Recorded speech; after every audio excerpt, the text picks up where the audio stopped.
Bienvenidos al Lab de Vlad, Hola a todos. listos para zambullirnos en el mundo de la electrostática. Prepárense para una descarga de conocimiento. Hoy vamos a explorar la carga eléctrica. Esos pequeños bichitos invisibles que hacen que las cosas se atraigan o se repelan. Exacto como cuando sacas la ropa de la secadora y parece que tiene vida propia con los calcetines pegados a las camisas. Es el ritmo clásico. Track, track. Ajá, pura electrostática. O cuando te pasas un globo por el pelo y de repente parece que tienes un erizo en la cabeza. O esas bolitas de espuma de embalaje que se pegan a todo. Y a gato. Es como si tuvieran una atracción mágica. Pero no es magia, es ciencia. Ciencia fascinante. Y para entenderla primero tenemos que hablar de la carga eléctrica, Esa propiedad fundamental de la materia. que puede ser positiva o negativa. Gracias a Benjamin Franklin por esa clasificación. Él fue quien propuso la idea de dos tipos de carga. Y lo demostró con experimentos sencillos pero geniales. ¿Te acuerdas de esos experimentos con varillas de vidrio y de goma? Clásicos de la física. Frotabas la varilla de vidrio con seda y se cargaba positivamente. Y si frotabas la de goma con piel se cargaba negativamente. Y luego podías ver cómo se atraían o se repelían. Como si tuvieran sentimientos. Claro, cargas iguales se repelen y cargas opuestas se atraen. Es como una regla universal de la electrostática. Y lo importante es que al frotar no estamos creando carga de la nada, No, solo la estamos transfiriendo de un objeto a otro. como si intercambiáramos pequeños paquetes de energía eléctrica. Y la cantidad total de carga en el universo se mantiene constante. Es la ley de la conservación de la carga. Un principio fundamental de la física. Y hablando de paquetes de energía eléctrica, ¿Has oído hablar del señor Robert Millikan? el que descubrió que la carga eléctrica está cuantizada, Exactamente. es decir, que la carga eléctrica viene en unidades discretas. Como si tuvieras que comprar caramelos de uno en uno. No puedes tener media carga o un cuarto de carga. Siempre será un múltiplo entero de la carga elemental. ¿Qué es la carga de un electrón o un protón? Los ladrillos básicos de la materia. El electrón con carga negativa Y el protón con carga positiva. y el pobre neutrón que se quedó sin carga. Neutral por definición. Y esa carga elemental es una cantidad increíblemente pequeña. Un 602. Hay deceno 2, 10 adricolosomes para ser exacto. Un montón de ceros después de la coma. Pero no te dejes engañar por su tamaño. Esta pequeña carga es la responsable de un montón de fenómenos que vemos a diario. Desde la chispa de un calcetín hasta el funcionamiento de nuestros dispositivos electrónicos. Ahora hablemos de cómo se comportan los diferentes materiales con la carga eléctrica. Tenemos a los conductores que son como autopistas para los electrones. Metales como el cobre, el aluminio, la plata. En ellos los electrones pueden moverse libremente Y por eso los usamos para hacer cables y circuitos. para que la corriente eléctrica fluya sin problemas. Y luego están los aislantes que son como muros para los electrones. El vidrio, la goma, la madera seca. En ellos los electrones están fuertemente unidos a sus átomos. Les cuesta mucho moverse.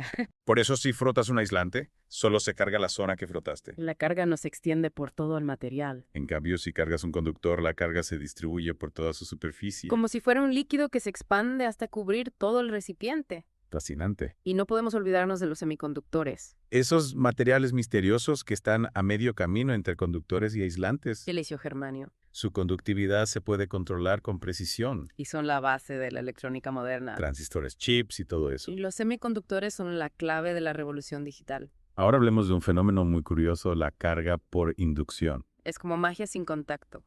Magia. Bueno, no es magia real, pero parece. Cuéntame más. Imagina que tienes una esfera de metal neutra Sin carga eléctrica. y acercas una varilla cargada negativamente sin tocarla. ¿Qué pasa entonces? Los electrones de la esfera que tienen carga negativa se sienten repelidos por la varilla. Claro, cargas iguales se repelen. Exacto. Entonces, los electrones se alejan lo más posible de la varilla, Y se acumulan en el lado opuesto de la esfera. dejando el lado cercano a la varilla con una carga positiva neta. Aunque la esfera en total sigue siendo neutra. Si en ese momento conectamos la esfera a tierra con un cable, La Tierra. sí, como un cable que va a la tierra. Entiendo. Algunos de esos electrones asustados escapan de la esfera hacia la tierra. Huyendo de la varilla. Exacto. Y si luego quitamos la conexión a tierra y alejamos la varilla, ¿Qué queda? la esfera se queda con un exceso de carga positiva. Se cargó sin que la tocáramos. Es la magia de la inducción. Increíble. Y esto también funciona con los aislantes. En los aislantes la inducción es un poco diferente. A ver, explícame. En los aislantes los electrones no pueden moverse libremente por el material, Están atrapados en sus átomos. pero la presencia de un objeto cargado cerca del aislante Causa un pequeño reajuste en las moléculas. Los centros de carga positiva y negativa dentro de cada molécula se desplazan ligeramente. Como si se estiraran un poquito. Exacto, creando una pequeña carga superficial en el aislante. Y esa carga superficial atrae al objeto cargado. Si la carga del objeto es opuesta a la de la superficie del aislante, sí se atraen. Es como si el aislante se polarizara un poco. Esa es una buena forma de verlo. ¡Wow! Hemos aprendido mucho sobre la carga eléctrica. Y ahora viene lo mejor. La ley de Coulomb. La ley que nos dice con cuánta fuerza se atraen o se repelen dos cargas eléctricas. ¿Y quién fue ese Coulomb? Charles Coulomb, un físico francés del siglo XVIII. Otro genio de la ciencia. Él usó una balanza de torsión para medir con precisión la fuerza entre dos cargas. Una balanza de torsión. Imagina una varilla suspendida por un hilo fino. Y al acercarle una carga, la varilla giraba. Exacto, la cantidad de giro dependía de la fuerza entre las cargas. Ingenioso. Y lo que Coulomb descubrió se resume en su famosa ley. A ver, cuéntame. La fuerza eléctrica entre dos cargas es directamente proporcional al producto de sus magnitudes. Cuanto mayor sea la carga, mayor será la fuerza. Inversamente proporcional al cuadrado de la distancia entre ellas. Cuanto más lejos estén las cargas, menor será la fuerza. Exacto. Y todo eso se puede expresar en una sola ecuación. A ver. Fe. ¿Qué le haces un poco? Fe da una fuerza eléctrica. ¿Qué? Y que son las magnitudes de las dos cargas. Fer es la distancia entre las cargas elevada al cuadrado. Y es Mm. la constante de Coulomb. Un número que nos dice qué tan fuerte es la fuerza eléctrica en el vacío. ¿Y ese número es? Aproximadamente 8.987 de 10 en 8. Un número bastante grande. También se puede expresar en términos de la permitividad del espacio libre. Otra constante. Sí, pero está relacionada con Caria, ¿Qué? Echupere, término. otra constante. Sí, pero no olvidemos que la fuerza eléctrica es una magnitud vectorial. Vectoria. Sí, Sí, significa que significa- tiene magnitud y dirección. Claro, como una flecha. Exactamente, la dirección de la fuerza depende del signo de las cargas. Si las dos cargas tienen el mismo signo, la fuerza es repulsiva.